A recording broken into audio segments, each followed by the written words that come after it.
तलाश part 5 bye Sanju Nagpal वथावन। धीरे धीरे मोटिवेशनल क्लासेस और अंजलि की बातों का असर नज़र आने लगा। मोहन पर तो असर पड़ ही रहा था, पर उसके साथ के आरटीई से एडमिशन लिए हुए दूसरे बच्चों पर भी पड़ रहा था, क्योंकि मोहन को जो अंजलि और अंश समझाते थे वह इन बच्चों को समझाने की कोशिश करता था। इंग्लिश स्पीकिंग की भी प्रैक्टिस करवाता। समय तो लग रहा था, परंतु बच्चों का आत्मविश्वास वापस आने लगा। क्लास के बाकी बच्चे तो अभी भी उनसे बात नहीं करते थे, पर लगता था जैसे अब इन बच्चों को भी उनसे बात करने में कोई दिलचस्पी नहीं है। मोहन अभी भी उन बच्चों की जैसे इंग्लिश तो नहीं बोल पाता था, परंतु जिस आत्मविश्वास के साथ वह अध्यापक के प्रश्नों का उत्तर देता था, तो कोई भी उसका मजाक नहीं उड़ा पाता था। पहले ये बच्चे अलग अलग और चुपचाप रहते थे, इसलिए उन्होंने गेम्स पीरियड में भी किसी गेम में अपना नाम नहीं लिखवाया था, परंतु अब ऐसा नहीं था। काफ़ी बच्चों ने अलग अलग गेम्स में अपने नाम लिखवाए और कुछ बच्चे चुने भी गए। मोहन को भी हॉकी की टीम में लिया गया। सबसे आश्चर्यजनक परिवर्तन बच्चों के आत्मविश्वास में तब आया जब इनमें से एक बच्चा अक्षय को वॉलीबॉल टीम का कैप्टन चुना गया। अंजलि और उसके साथी अपनी कोशिशों के परिणाम से खुश और उत्साहित थे।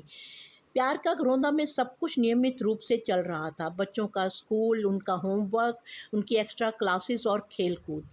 ऋतिक, अंश, शुचिता और आशीष अब साथी नहीं, दोस्त थी। परंतु अंजलि में अभी भी हिचकिचाहट थी।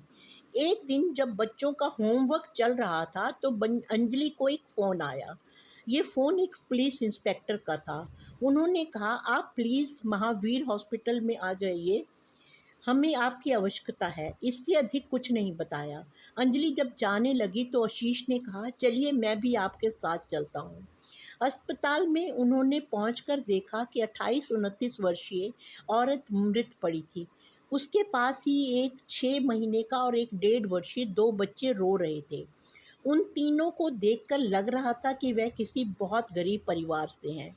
वहाँ के डॉक्टर ने अंजलि को बताया कि 5-6 घंटे पहले ये औरत बहुत गंभीर और दयनीय अवस्था में अपने बच्चों के साथ हॉस्पिटल पहुँची थी।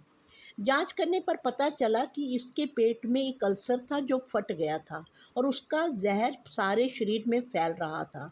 हमने बहुत कोशिश की, परंतु हम इसे बचा नहीं पाए और 1 घंटे पहले उसकी मृत्यु हो गई। हम इसके बारे में कुछ भी नहीं जानते। जिस अवस्था में ये आई थी उसमें ये अपने नाम के अतिरिक्त हमें कुछ नहीं बता पाई। बच्चे भी बुरी तरह से कुपोषण का शिकार लग रहे हैं। पता नहीं कब से कुछ नहीं खाया। इम्यूनिटी भी शायद बहुत कम है। इंस्पेक्टर बोला, हम इन बच्चों को सुरक्षित हाथ में देना चाहते हैं और हमारे दिमाग में सबसे पहले आपका नाम आया। हम अखबार में इश्तिहार देंगे। हो सकता है इन्हें लेने कोई इनका रिश्तेदार आ जाए। आप प्लीज़ तब तक क्या इन्हें संभाल लेंगे? अंजलि ने उत्तर में केवल जी कहा और छोटे बच्चे को गोद में ले लिया।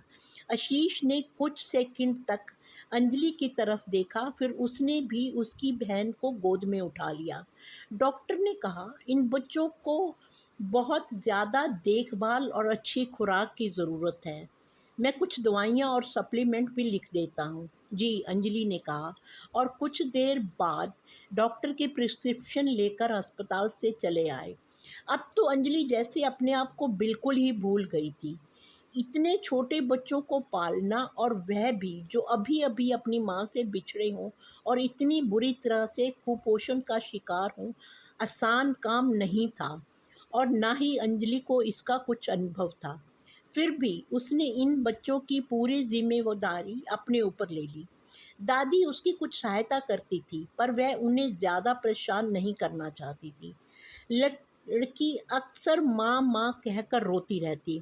उसके छोटे भाई को तो माँ कहना भी नहीं आता था, पर वह भी अक्सर रोता रहता।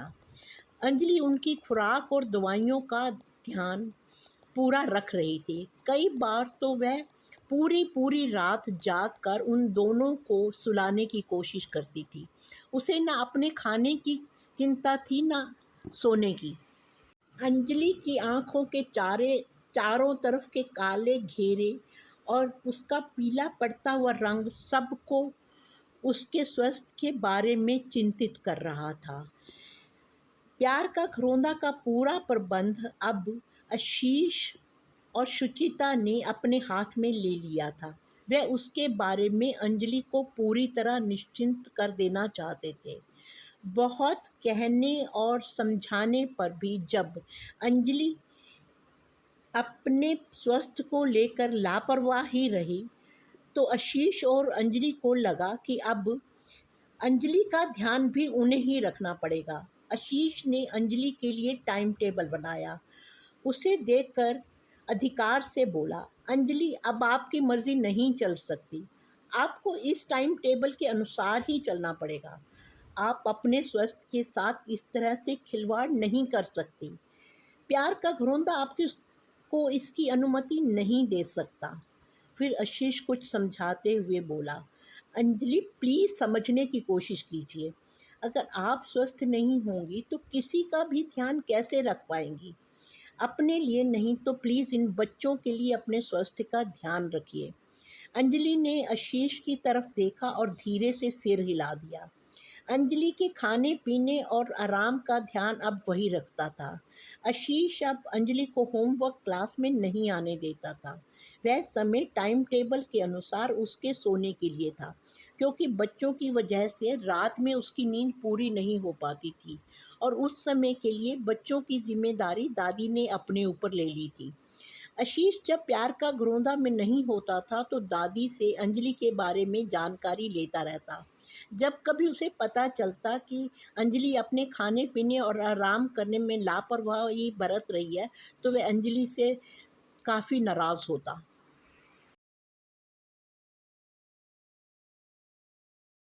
धीरे-धीरे अंजलि की कोशिशों और लगन से बच्चों के स्वास्थ्य में सुधार आने लगा। पहले डॉक्टर के अनुसार बच्चों की इम्यूनिटी बहुत कम होने के कारण उन्हें इन्फेक्शन का डर बहुत ज़्यादा था। इसलिए अंजलि और दादी के अतिरिक्त उनके पास किसी को जाने नहीं दिया जाता था। पर अब सुचिता भी बच्चों को संभालने में अंजलि की सहायता करती। कई बार तो वह प्यार का घरौंदा में ही रुक जाती और इससे अंजलि को आराम करने का समय मिल जाता। इन दोनों की अथक कोशिश से अंजलि के स्वास्थ्य में भी सुधार आने लगा। एक दिन जब आशीष अंजलि से प्यार का घरौंदा के प्रबंध और उसके स्वास्थ्य के बारे में बात कर रहा था, तो अंजलि ने कुछ गंभीर होते हुए कहा, आशीष, मैं सचमुच आपकी बहुत आभारी हूँ। आपने जिस तरह से प्यार का घरौंदा और मेरा ध्यान रखा, उसके लिए मैं सदैव आपका एहसानमंद रहूँगी। आशीष ने कुछ आहत और गहरी आवाज में कहा, अंजलि, क्या आपको सचमुच ये एहसान लगता है? अंजलि कुछ देर तक कुछ नहीं बोली, नजरें झुकाए चुपचाप बैठी रही। फिर जब नजर उठाकर देखा तो आशीष की आंखों में आवाज से ज्यादा गहराई थी और ढेर सारे प्रश्न थे। आशीष ने अपने दोनों हाथ उसके दोनों कंधों पर रख दिए और उसकी आंखों में देखते हुए पूछा, अंजलि, आपको क्या सच में कुछ नहीं लगता? अंजलि जैसे बेबस सी होती जा रही थी। उसने अपना सिर आशीष के कंधे पर रख दिया और धीरे से सिसकते हुए बोली, फिर से किसी पर विश्वास करने को मन करता है, फिर से ज़िंदगी जीने का मन करता है। और बहुत देर तक रोती रही। आशीष ने उसे चुप कराने की बिल्कुल कोई कोशिश नहीं की।